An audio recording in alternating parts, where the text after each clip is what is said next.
Thank you, Rob, for coming in and taking some time to talk with us. Would you mind sharing a little bit about your role there at the hospital and what you do? Sure. Um, we've been in town here, my wife and kids and I, for the last, 10, 11 years now. And during that time period, I've been an emergency physician at Kootenai, and also have been doing some of the administrative work there as well. So, yeah. Well, thank you. My understanding from the local news is that with the explosion of COVID in our community, that's really complicated your work there and that of our other hospital professionals and staff. You mind sharing a little bit with our church community what's going on and how it's impacting you guys there? Yeah, it certainly has impacted the care that we're able to provide. My experience has been that we've changed some of our processes to be able to facilitate caring for more people. Our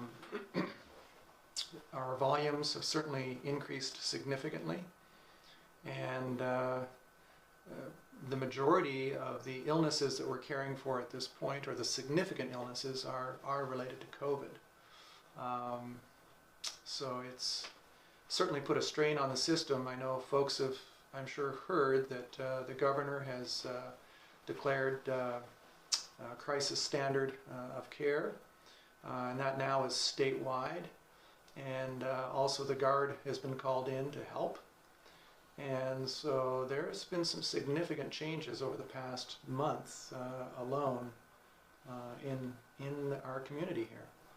For our folks who may not understand, what does a crisis standard of care involve? How does that change things with the governor making that statement? Sure.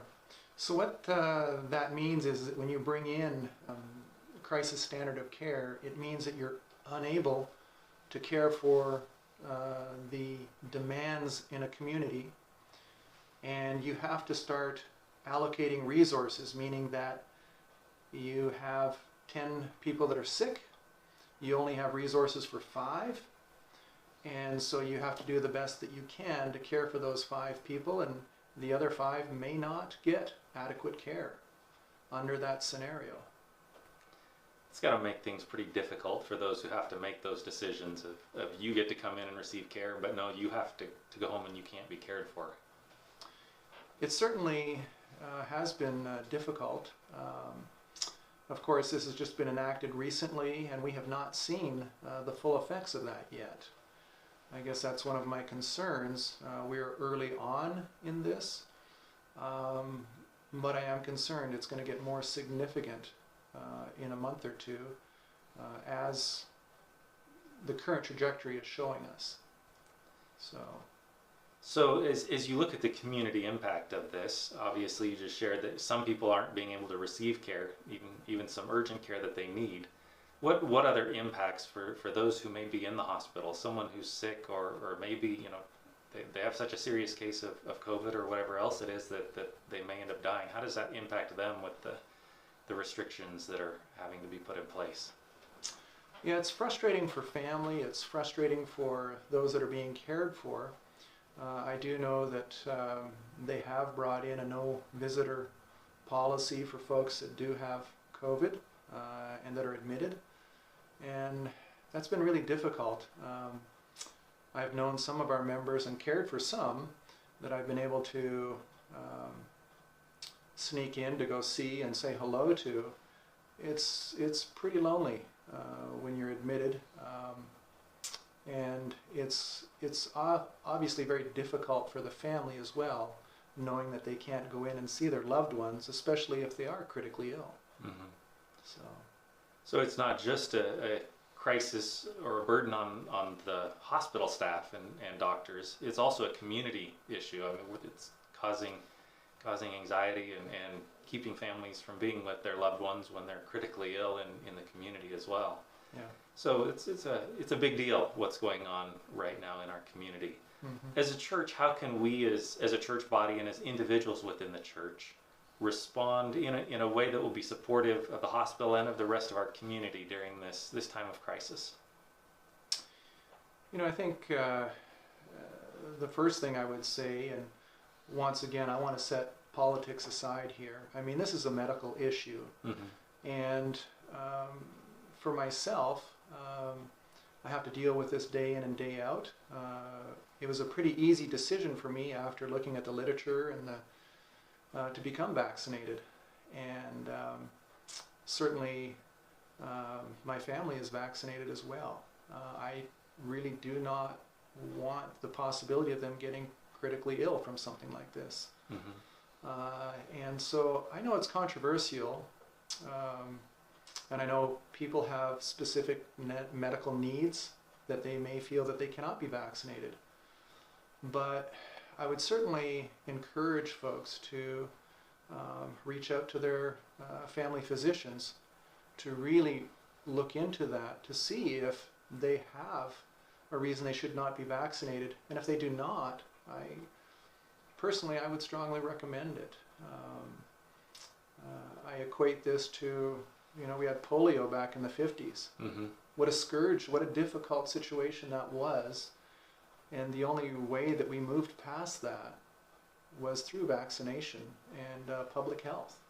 And I think that this is going to occur with COVID as well, unfortunately.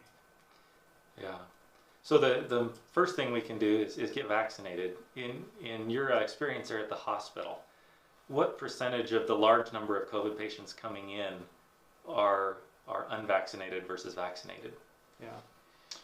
Personally, and once again, I'm not going to go over the medical literature here, but just my experience here at Kootenai over the past month, the folks that I've admitted, easily 90 to 95% have not been vaccinated. And I ask each patient, have you been vaccinated? And as I said, the vast majority have not. And those are the ones that are being admitted. Now, I've admitted in that same month 2 people that were vaccinated, but they also had medical concerns. One was a cancer patient, another was a transplant patient, and both were on significant medicines that weakened their immune system. So, the vaccine is not 100%, but it certainly is a huge help.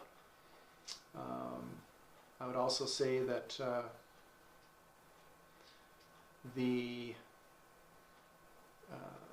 concerns regarding the vaccine, once again, I really think that in such important matters that I would really trust my family physician versus internet searching and looking at the different things we have on public media. As we've seen, there are so many different opinions, and how does one take that and apply it to their own situation, their own health needs in a constructive manner, can be really difficult. Yeah. So. Yeah. Well, the local experience you shared where 95% of those being admitted are unvaccinated, or 90 to 95, seems to be carried out across the nation. Yeah. So that would seem to be pretty good evidence for getting vaccinated right there is one of the things that we could really do to help our community during this time of crisis. So, making use of one's family doctor to, as a source of information and health care as we have in the past, I think more than vaccines may be helpful. I think we have been masking previously, and that certainly has been shown to reduce the spread of a number of viral illnesses, not just COVID. It was interesting to me that over this past winter, our cases of influenza, and especially in kids, RSV, we saw very little RSV last year. And it's because everybody was masking last fall. Now we've gone away from that, and I understand that. I don't like to wear a mask either, but certainly it does have its place if we're trying to stop the spread of a viral illness. So it's not 100%, but once again, when we add all of these things that we can do together, it does make a significant difference. So it sounds like that's really needed at the hospital right now. It's something we could really do to support. So 2 things I hear you saying. Get vaccinated. If you have any questions of safety, efficacy, or anything like that, talk to your family doctor. talk to an expert rather than just depending on whatever's floating around out there on the internet. And then masking. By masking, while none of us really enjoy it, most of us don't enjoy it, it benefits. It benefits the workers at the hospital. There's even a kickback yourself that maybe you don't get the flu or other viral diseases going around. And I would say, in addition to helping the hospital folks, I think the biggest thing is it helps the community, because when people in the community come to the hospital and they can't receive the care they need, it's difficult to deal with that as a hospital personnel. But that's a huge impact on the people in the community that rely or need that service and can't obtain it. So this is really not as much about what can we do for the hospital staff, it's what can we do for our community. Yeah. Those that are vulnerable, those that are in need in our own community. And that's really, I think, where the focus needs to be. Yeah. So it's really not about us. It's about, like you said, our community, helping those around us. It's not even just about COVID, as I've listened to you share. It's about those who need any sort of care. Anybody who would need a medical service is right now being impacted by this. So anything that we can do as a group or as individuals will have a huge impact that rolls out to the community and to those who maybe they never get COVID, but they break a leg or an arm or have a surgery that they need to save their life or to improve their quality of life. They can't do that right now because of the emergency situation. And the one last thing I guess I would say is I feel very fortunate to have been blessed with good health. I know a number of us have been, but that should not necessarily impact my behavior, because my behavior does affect those that maybe haven't been blessed with that health and actually need care. So yeah. You know, as you shared that, it really came back. It's really about, you know, how Jesus would live. He didn't look at himself and say, what's best for me? He looked at the earth and all of us who needed help, and he said, you know, I'm going to step out of my comfort zone, and I'm going to go down there, and I'm going to do what's best for them. And that's really what this is all about. It's caring about others first, over our own comfort or our own opinions. So thank you for coming in and sharing. It's helpful to know and understand a little bit of what's going on here at the hospital and in our community, and how we can be a part of helping others, helping our own community and making an impact. So appreciate it. Thank you for your time, Rob. Sure.